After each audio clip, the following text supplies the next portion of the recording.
4. Bagaimana cara mengingatkan istri tanpa menyinggung perasaannya dan tidak membuatnya membalas kita dengan mungkin hal-hal yang sudah lama berlalu?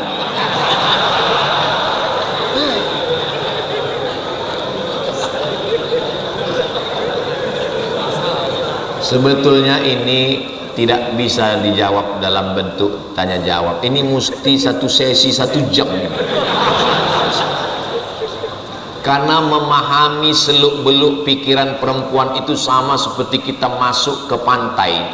Ketika kita masuk kaki airnya sampai ke lutut, kita sangka laut itu dalamnya selutut. Sampai akhirnya kita ke tengah tenggelam sepinggang, kita katakan laut itu dalamnya sepinggang. Sampai akhirnya kita ke tengah tenggelam, kita rupanya dia memang tak bisa diselami. Kalau laki-laki itu to be or not to be, yes or no. Kalau perempuan mengatakan tidak, itu bisa jadi iya, bisa jadi tidak, bisa jadi pagi iya sore tidak, bisa jadi kadang-kadang iya kadang-kadang tidak. Rumah yang tidak ditempati apakah harus dizakati? Rumah nggak ada zakatnya, kecuali kalau rumah itu dijual laku 1 miliar, duitnya disimpan, duitnya itu selama setahun, setelah itu baru keluar zakat. Gimana supaya nggak zakat? Belikan rumah baru. Saya nggak ada niat rumah baru, orang rumah baru jadikan sebagai mahar. Ibu jangan marah dulu, istrinya meninggal. Astagfirullah, memang puasa ini bawaannya emosi aja memang. Mobil nggak ada zakatnya, kecuali mobil itu disewakan untuk pengantin Sabtu Ahad, untuk pengantin baru. Sabtu Ahad 2 juta, Sabtu Ahad 1 hari sewa 2 juta, 8 kali 16 juta. Dari 16 itulah keluar zakatnya, bukan dari harga mobil. Kecuali kalau dia jualan mobil, itu masuk zakat tijarah, zakat perdagangan namanya. Saya kebetulan mendampingi imam dari Palestina. Saya menerjemah ke beberapa masjid. Terus ada yang nanya, Syekh, ya, apa kesan Anda selama di Indonesia? Syekhnya ngomong, kesan saya selama di Indonesia, orang Indonesia paling mengamalkan hadis Nabi. Saya kaget, hadis yang mana? Tapi saya nggak nanya, saya kan jaga harga diri saya. Saya pura-pura, tapi saya penasaran, apa lah ya? Hadis yang mana? Hadis yang mana, Syekh?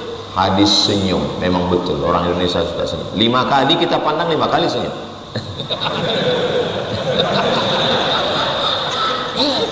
Orang yang paling payah senyum orang Rusia, orang Arab juga gitu senyum. Orang kita, cobalah berapa kali kita tengok senyum terus. Begitulah hebatnya dia. Walaupun nggak puasa, senyum juga. Pas ditanya, kau kenapa nggak puasa? Yang penting senyum, kata Ustaz Somad. Makanya nonton jangan TikTok yang 1 menit, tonton yang full 1 jam ceramah Ustaz Somad di Telkomsel. Dan berapa kali sudah saya sebut, ada dihitung tadi. Kebaikan, jangan pernah menyepelekan perbuatan baik walaupun hanya menampilkan wajah dalam keadaan cerah segar. Tapi bagi laki-laki, bagi perempuan, dia hanya memperlihatkan wajah cerahnya kepada suaminya saja, kepada mahramnya, anaknya, bapaknya, pamannya, ponakannya, adiknya, kakaknya. Perempuan jangan menampilkan wajah cerahnya ke laki-laki lain. Kenapa? Karena laki-laki ini banyak salah sangka, disangkanya suka. Ketika diminta macam-macam nggak dapat, dia kecewa, akhirnya dianggapnya PHP, pemberi harapan palsu. Jangan tampilkan wajahmu senyum. Kalau mau posting di FB, Instagram, TikTok, wajah yang biasa aja. Karena kalau senyum dilihat orang, ada orang lihat, senyumnya ke aku, dia salah sangka. Pas dia buka muncul lagi, tengoknya 3 kali, buka muncul lagi, akhirnya dia jatuh cinta. Bayangkan ada orang yang nggak ibu kenal, yang bukan siapa-siapa, nun jauh di sana, tapi mencintaimu diam-diam. Waspadalah. Kejahatan terjadi bukan karena ada niat dari pelakunya, tapi juga karena ada kesempatan. Makanya kakak-kakak, ibu-ibu, adik-adik yang perempuan, kalau mau posting di Instagram, posting gambar yang rame-rame, yang kira-kira wajahnya sebesar tai curug. Mau di zoomnya besar makin hancur. Jangan tampilkan wajah, apalagi mesra kepada orang, jangan. La takhda'na bil qaul, jangan bersuara mendayu-dayu, lemah gemulai. Itu bukan perbuatan baik. Enggak apa-apa perempuan itu kelihatan julid, enggak apa-apa. Assalamualaikum. Waalaikumsalam. Lagi di mana? Telkomsel. Jangan ramah. Karena ada orang yang kenapa nggak boleh bersuara mendayu, lemah gemulai? Yatma'alladzi fi qalbihi marad.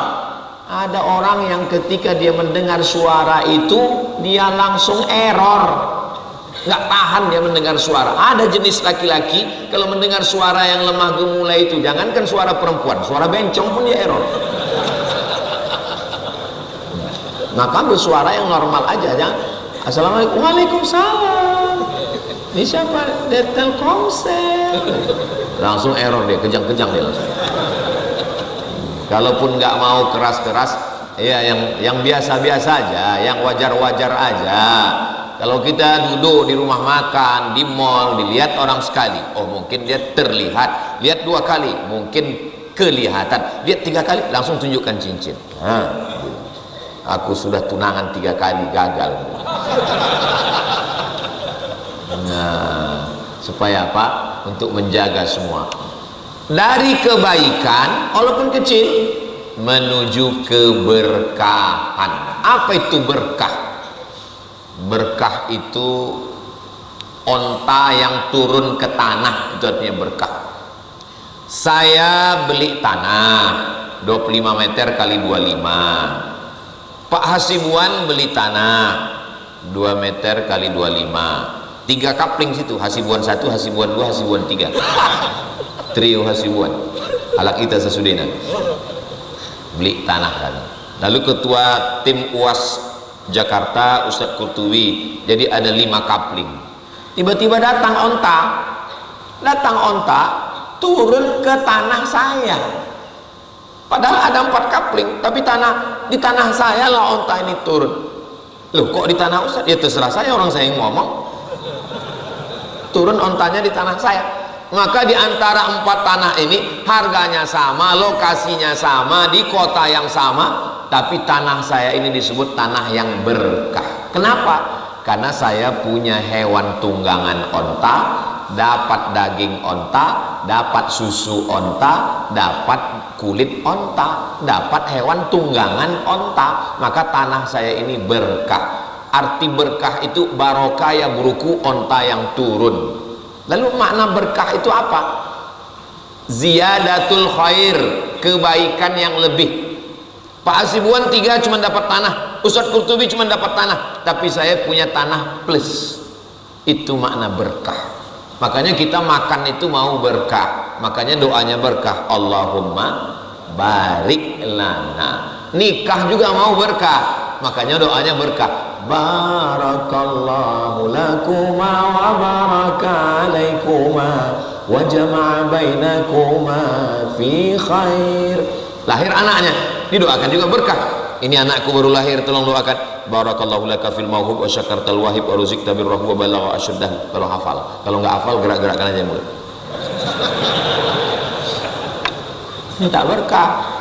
Ada orang nyumbang untuk bangun masjid, doakan barakallahu laka fima a'taita wa barakallahu laka fima abqaita wa ja'alaha laka tahuran. Berkah. Hidup ini mau berkah. Ada orang yang umurnya bertambah, barakallahu laka fi umrik, semoga Allah berikan berkah pada umurmu. Ada orang yang umurnya 17 tahun hafal Quran 30 juz, 17 tahun jadi imam tarawih. Tapi ada orang yang seumur dengan saya ini, umur saya ini jelita, jelang 50 tahun. Ada di atas saya, Lolita, lolos 50 tahun. Tapi kami, ya nggak terlalu banyak, kurang berkahnya. Botolnya sama-sama 600 ml, nggak bisa ditambah, nggak bisa dikurang. Botol itu udah paten, botol kaca, nggak bisa dimelarkan. Tapi harganya bisa berubah. Kenapa? Karena berkah. Yang satu harganya 5.000. Kenapa? Isinya air putih. yang satu ini harganya 500.000. Kenapa? Isinya madu asli, dibawa pulang ke rumah istri marah. Stop, jangan dilanjutkan. Tolong sebelum diupload yang bagian ini nanti diedit dulu. Yang ketiga ini lebih mahal, 50 juta. Kenapa? Isinya air zam-zam dengan harga tiket pesawatnya sekali. Begitulah lebih kurang berkah itu. Umurnya boleh sama, kantornya boleh sama, tapi berkahnya luar biasa. Bisa bekerja, cari nafkah, dunia dapat, akhirat dapat, kerja, sholat nggak terhalang. Saya dapat WA, Ustadz Somad, apa hukumnya sholat di toilet? Saya udah mau marah. Kau mau ngetes ilmu aku ya? Kenapa kau tanya sholat di toilet? Saya kerja di luar negeri, Ustadz. Supervisor saya melarang untuk waktu habis, karena prinsip mereka time is money, waktu adalah uang, maka nggak boleh sholat. Akhirnya saya ambil handuk, saya gelar di toilet, saya sholat di situ Pak Ustadz. Meleleh air mata saya, betapa anak bangsa yang kaya raya, gemah ripah, loh jenawi, tongkat dan batu jadi tanaman hanya untuk cari makan, keluar sholat pun payah. Ustadz Somad, apa hukumnya saya cuci babi 1 hari 2 kali? Ternyata dia bekerja, yang tuan rumahnya dia mesti cuci itu. Saya bilang, kau bawa air dalam botol campur air tanah ke tempat kau kerja. Nanti kau habis cuci itu, bersihkan tanganmu dengan 6 kali air tanah itu. Setelah itu kau cuci bilas dengan air mutlak, air suci bersih dari keran. Habis itu kau sholat. Sore kau cuci lagi. Habis kontrak kerjamu, dapat duit, pulang beli sawah, jangan kau kerja keluar lagi. Lebih baik kau kerja di dalam negeri, ibadahmu terjaga, terpelihara. Begitulah susahnya mereka cari makan, sampai keluar video, cukup aku aja yang WNI, jangan sampai anak. Begitunya. Maka beruntunglah saudara-saudaraku yang bekerja di negeri kita sendiri, sholat tidak terhalang, puasa tidak terhalang, tempat sholatnya adem, ayem, tentram, luar biasa. Mudah-mudahan apa yang saya sampaikan, tema menghidupkan Ramadan dengan berbagi dari kebaikan menuju keberkahan, bisa kita jadikan sebagai bekal. Saya mulai tadi tausiah jam 10, sekarang sudah jam 11. Mohon maaf Ibu, saya melihat ke atas beberapa kali itu ngelihat jam. Kalau enggak saya jelaskan nanti bisa, Ustaz dari tadi kok melihat ke atas terus ya. Apakah sudah benar gaji dipotong zakat tiap bulan? Benar. Badan amil zakat nasional 2,5%. Kalau kurang dari nisab yang sudah ditetapkan oleh Basnas 7, sekian juta per bulan, maka dia terhitung sebagai infak dan sodaqah. Keluarkan, potong 2,5%. Bupati, gubernur, kepala daerah bagus pakai zakat potong atas, karena optimalisasi. Banyak fakir miskin, yatim, duafa yang terbantu dengan program ini. Sisa gaji yang sudah, jangan hanya gaji saja yang dipotong, itu bukan gaji semua, gaji, uang tunjang, uang sipak, uang sundul, uang tanduk, semua. Karena ada orang yang gajinya 2 juta tapi kalau ditotal sebetulnya 20. Sisa gaji yang sudah dipotong zakat dijadikan tabungan. Apakah tabungan ini harus dizakati lagi? Ini yang sudah gaji dipotong tiap bulan. Dah. Lalu kemudian sisanya dimasukkan ke tabungan. Ini tabungan. Dah. Hitung tabungannya kapan genap jadi 85 gram emas. Kenapa pakai emas? Kenapa nggak pakai dolar? Karena emas yang paling stabil di dunia. Kalau 85 gram emas itu 100 juta, kapan tabungannya lengkap 100 juta? Tabungan saya 100 juta pada tanggal 15 Ramadan. Maka catat, 15 Ramadan 1447. Nanti baru dikeluarkan zakat tabungannya 15 Ramadan 1448. Baru dikeluarkan zakat tabungan setelah disimpan selama setahun. Mau saya ajarkan supaya nggak keluar zakat. Gini caranya. Nisabnya kan 100 juta. Lihat nanti Basnas berapa menetapkan. Ini misal 100 juta. nisab, batas ambang batas 100 juta. Lihat, cek tabungan, cek saldo, udah berapa? 99. Berarti bulan depan 100. Belikan ke motor, beli tanah, beli mobil, itu bisa seumur hidup nggak berzakat? Bisa. Silakan amalkan. Tapi ingat, sepandai-pandainya tupai melompat akan jatuh juga. Berapa banyak duit yang dicari, pergi pagi pulang petang, lembur nggak ketemu anak istri hanya untuk dokter spesialis. Waspadalah. Ustadz kok nyeremin? Saya nggak nakut-nakuti, cuma mengingatkan aja. Gimana? Udah ada rasa sakit-sakit? Rumah yang tidak ditempati apakah harus dizakati? Rumah nggak ada zakatnya, kecuali kalau rumah itu dijual laku 1 miliar, duitnya disimpan, duitnya itu selama setahun, setelah itu baru keluar zakat. Gimana supaya nggak zakat? Belikan rumah baru. Saya nggak ada niat rumah baru, orang rumah baru jadikan sebagai ibu jangan marah dulu, istrinya meninggal. Astagfirullah, memang puasa ini bawaannya emosi aja memang. Mobil nggak ada zakatnya, kecuali mobil itu disewakan untuk pengantin Sabtu Ahad, untuk pengantin baru. Sabtu Ahad 2 juta, Sabtu Ahad 1 hari sewa 2 juta, 8 kali 16 juta. Dari 16 itulah keluar zakatnya, bukan dari harga mobil. Kecuali kalau dia jualan mobil, itu masuk zakat tijarah, zakat perdagangan namanya. Apakah betul sholat taubat yang setahu kami dijalankan bersamaan dengan sholat tahajud? Aja bisa, tapi jangan sampai supervisor mencari di kantor, si anu kemana? Sholat taubat. Meninggalkan tempat kerja hanya untuk yang sunat, haram makan gaji buta. Maka kalau mau sholat sunat taubat malam, sholat sunat taubat bangun malam, sholat sunat wudhu, sunat hajat, jangan witir lagi, karena habis tarawih tadi sudah witir. La witrani, nggak boleh 2 kali witir dalam 1 malam. Ayatnya Pak Ustadz, kulhu lah, apa lagi?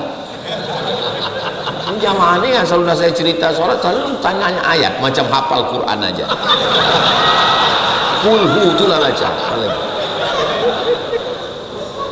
Amalan apa yang harus dilakukan selama bulan Ramadan untuk mewakilkan orang tua yang sudah tiada?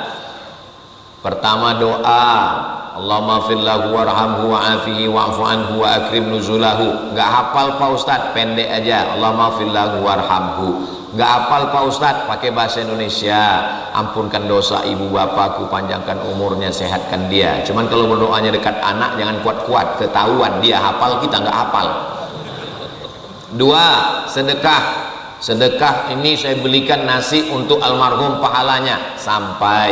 3. Baca Quran, hataman Quran, hadiahkan pahalanya. Ya Allah, bacaan Quranku ini untuk almarhum, sampai. Apalagi zikir, subhanallah walhamdulillah wa la ilaha illallah wallahu akbar. Ya Allah, sampaikanlah pahala bacaanku ini untuk almarhum, sampai. Apakah wanita yang lagi haid tetap boleh membaca Quran dan berzikir serta ikut iktikaf di masjid?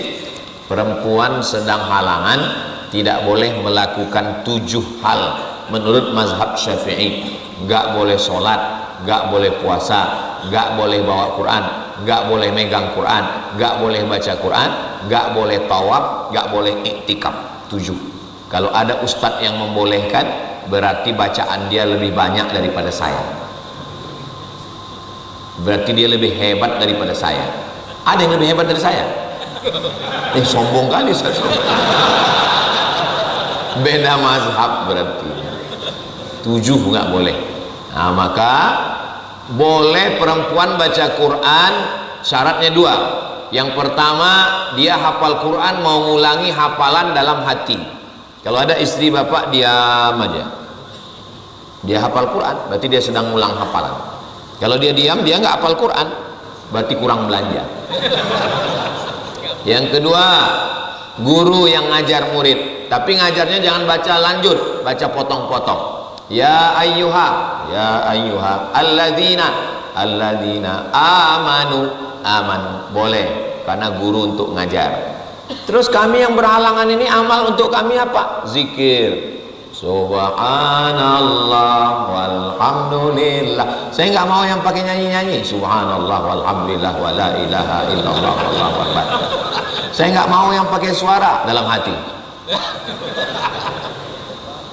Solawat, Allahumma sholli ala sayyidina Muhammad wa ala ali sayyidina Muhammad. Ya Rasulullah, bagaimana kalau seperempat hariku ku isi solawat? In zitta ala dzalik khairul laka. Kalau kau tambah lebih bagus. Bagaimana kalau setengah hariku ku isi solawat? In zitta ala dzalik khairul laka. Kalau kau tambah lebih bagus. Bagaimana kalau ku jadikan satu hariku ini ku isi dengan solawat? Yukfa hammuka wa yukfar laka dzambuka. Segala keinginanmu dipenuhi ke Allah dan segala dosamu diampunkan Allah. Banyak-banyak bersolawat. Allahumma sholli ala sayyidina Muhammad wa ala ali sayyidina. Gimana proyeksi target visi misi kerja Telkomsel 2026? Allahumma sholli ala sayyidina Muhammad. Bukan begitu maksudnya. Kerja tetap. Yang lagi menyambut omongan orang, pelayan, customer tetap. Jangan sampai gini. Gimana ini? Allahumma sholli ala sayyidina Muhammad. Apa hukumnya boleh perempuan seorang istri dan ibu satu anak masih umur 3 tahun kalau sholat tarawih sendiri di rumah Pak Ustadz? Anak tidak ada yang nungguin, kadang suami masih berada di kantor. Ibu sholat tarawih, kakak sholat tarawih saja di rumah, anaknya ya kalau dikunci pintu takut dia lari keluar, kunci sholat situ. Allah, kasih tahu sama dia, jangan pergi jauh-jauh ya, seperti bapakmu. Allahu Akbar. Ayatnya Pak Ustaz, kulhu lah apa lagi? Dah salam 2 rakaat, tegak lagi. Nggak pakai solawat, nggak pakai zikir. Solawat subhanal malikil ma'bud, solawat zikir itu sunnah. Kalau tidak dilaksanakan sholatnya sah. 2 rakaat, 2 rakaat, 2 rakaat. Datang sahabat Nabi namanya Qatadah bin Nu'man, sholat dari maghrib sampai dari isya sampai subuh, satu malam ayatnya kul huwallah nggak ganti-ganti. Dilaporkan ke Nabi karena Nabi nggak pernah melakukan itu. Jangan-jangan ini bid'ah. Ya Rasulullah, ya Qatadah bin Nu'man itu ayatnya kul huwallah terus. Kata Nabi, innaha la ta'dilu thulutsal Qur'an. Satu kul huwallah itu sama dengan sepertiga Al-Qur'an. Dia sudah menghatamkan Al-Qur'an berkali-kali malam ini. Laksanakan nanti malam. Hadisnya di mana? Hadisnya ada dalam kitab Musnad Ahmad bin Hanbal. Sahih Pak Ustaz, sahih hadisnya tentang ayat kul huwallah. Yang bisa ayat-ayat lain bagus. Kawan saya kemarin Yasin Pak Ustaz. Bagus. Yasin. Allahu Akbar.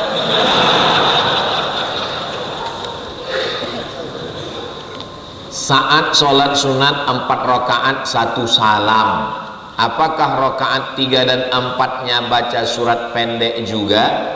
Sholatul laili wan nahari masna masna. Sholat sunat siang dan malam 2 rakaat 1 salam. 2 rakaat 1 salam.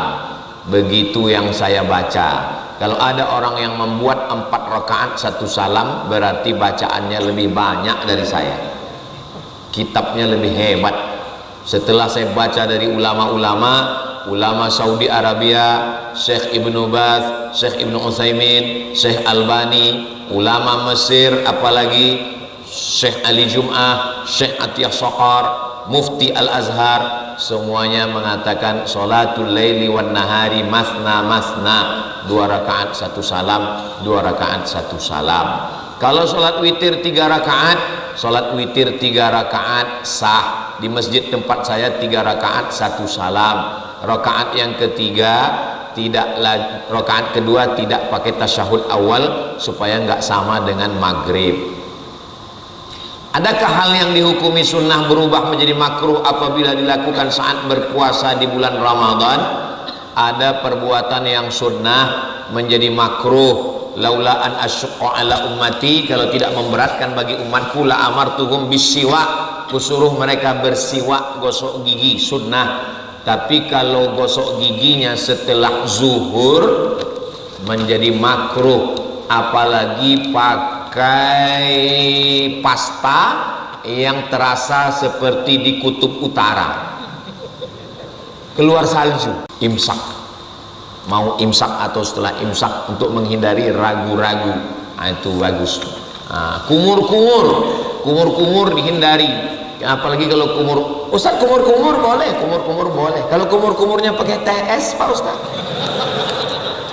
kau bertanya atau nyari emosi ini?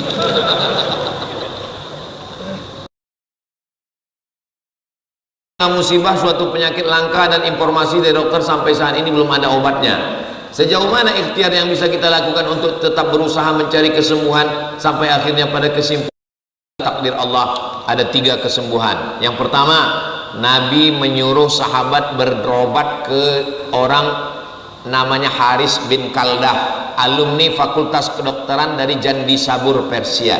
Itu dalil bahwa berobat medis, dokter. Yang kedua, berobat dengan herbal, likul lidain dawa, setiap penyakit ada obatnya. Fatadawu, berobatlah kamu. Di antaranya adalah habbatus sauda syifaun min kulida. Nanti pergi umroh, beli habbas sauda 1 kilo, bawa pulang ke rumah, 3 sendok makan, masak dengan 2 gelas air sampai mendidih sampai 1 gelas. 2 gelas, biarkan mendidih sampai 1 gelas, airnya diminum. Kalau nggak mau masak-masak, boleh pakai kapsul atau yang sudah jadi minyak, tapi yang paling afdol yang dimasak itu, obat dari segala macam penyakit. Hadis tentang makanan tidak semua sahih, ada juga yang hadis palsu. Al-bazinjan sifaun min kulida, terong obat dari segala macam penyakit, itu hadis palsu, yang membuatnya tukang jual terong. Madu hadisnya dhaif, tapi boleh untuk fadail a'mal. Alaikum bisyifa'aini, hendaklah kamu berobat dengan 2 al-asal wal Quran, berobat dengan madu. Waktu piramid itu dimasuki, ternyata ada cairan yang tidak busuk ribuan tahun di dalam gelas, ternyata itu adalah madu. Cari madu yang asli, yang bagus. Lalu kemudian yang ketiga adalah ruqyah, membacakan ayat-ayat. 3 pengobatan ini dilakukan, tak juga sembuh, berarti Allah ingin memberikan syahid. Tapi setelah diobati, jangan suami sakit, abang nggak usah berobat ya, nanti kau mati syahid. 4. Bagaimana cara mengingatkan istri tanpa menyinggung perasaannya dan tidak membuatnya membalas kita dengan mungkin hal-hal yang sudah lama berlalu?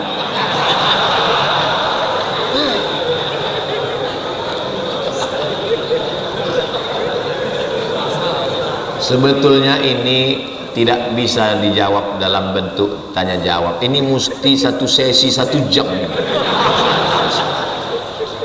Karena memahami seluk-beluk pikiran perempuan itu sama seperti kita masuk ke pantai. Ketika kita masuk, kaki airnya sampai ke lutut, kita sangka laut itu dalamnya selutut. Sampai akhirnya kita ke tengah, tenggelam sepinggang, kita katakan laut itu dalamnya sepinggang. Sampai akhirnya kita ke tengah, tenggelam kita, rupanya dia memang tak bisa diselami.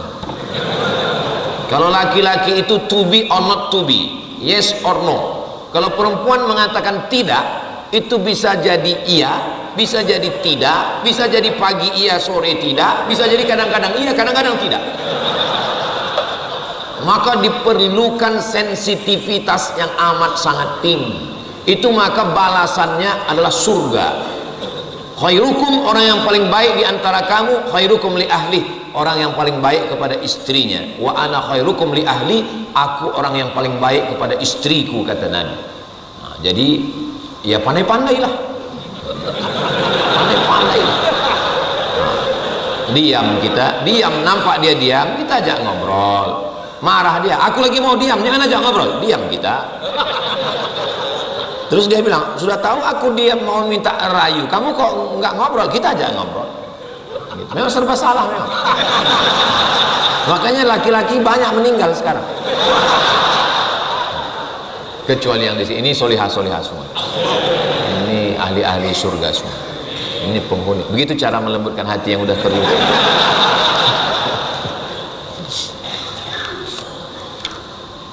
Ada perempuan yang diberikan suaminya 3 mobil, car city car untuk jalan-jalan dalam kota, mobil pick up untuk belanja ke pasar, mobil van untuk luar kota. kurang sayang apalagi. Ternyata dia datang ke konsultan pernikahan. Tahu yang dikeluhkannya tentang suaminya? Suamiku nggak pernah nanya mau makan apa, ke rumah makan mana. Sampai akhirnya mantan pacarnya WA, yuk kita makan di tempat anu yuk, yang kamu suka dulu. Melayang 3 mobil itu gara-gara satu WhatsApp. Waspada. Maka kalau belum bisa berbaik-baik dengannya dengan harta, paling tidak dengan kata-kata. Pulang, bukakan pintu bidadariku. Gimana bukaan puasanya, Mas? Restoran apapun belum pernah seenak ini. Walaupun masin, bantailah situ. Yang penting keluarkan aja kata-kata ini. Begitu. Lihatlah bagaimana Nabi memanggil istrinya, ya Humaira, wahai engkau yang kulitnya putih kemerahan. Boleh saya panggil istri saya Humaira? Why not? Tapi dia nggak putih, Pak Ustaz. Nggak apa-apa. Menyenangkan. Pulang nanti panggil, ya Humaira. Kasih dia panggil. Jangan terlalu jujur. Ini laki-laki ini banyak terlalu jujur. Ya Hajar Aswad gitu. Apa kau bilang gitu? Sampai mati diingatnya. Kalau sampai bapak bilang begitu, nanti pas bapak koma di ruang ICU dibisikkannya, ya Hajar Aswad. Sampai pas anak kalian nikah nanti duduk di pelaminan, ya Hajar Aswad. Mati dia ingat. Perempuan ini memorinya kuat. Betul kan, Bu? Iya kata orang itu di atas. Perempuan ini sulit dipahami, nggak bisa dibaca oleh GPS. Laki-laki kalau mau beli pisau cukur, masuk dia ke minimarket, beli, bayar, pulang. Perempuan nggak, dia putar sana ke sana kemari, dia pulang, dia bilang lupa mau beli apa ini. Memang mesti sabar-sabar mendampingi. Tapi kalau kalian berhasil, kalian sudah mendapatkan 2 surga, surga di dunia dan surga di akhirat. Makanya kalau ada laki-laki yang takut ke istrinya, takut tersinggung, takut mencederai hatinya, seperti yang bertanya inilah. Ini orang seperti ini kalau mati nggak kena azab kubur ini. Kata malaikat, ini nggak usah diazab, nah, udah azab kali di dunia.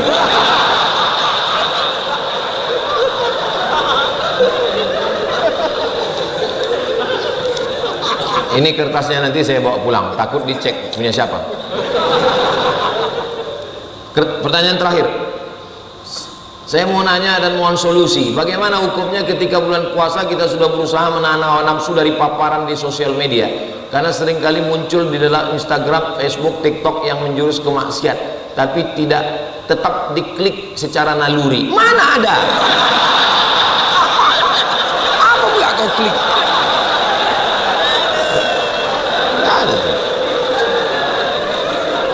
Ingat pesan Sayyidina Ali.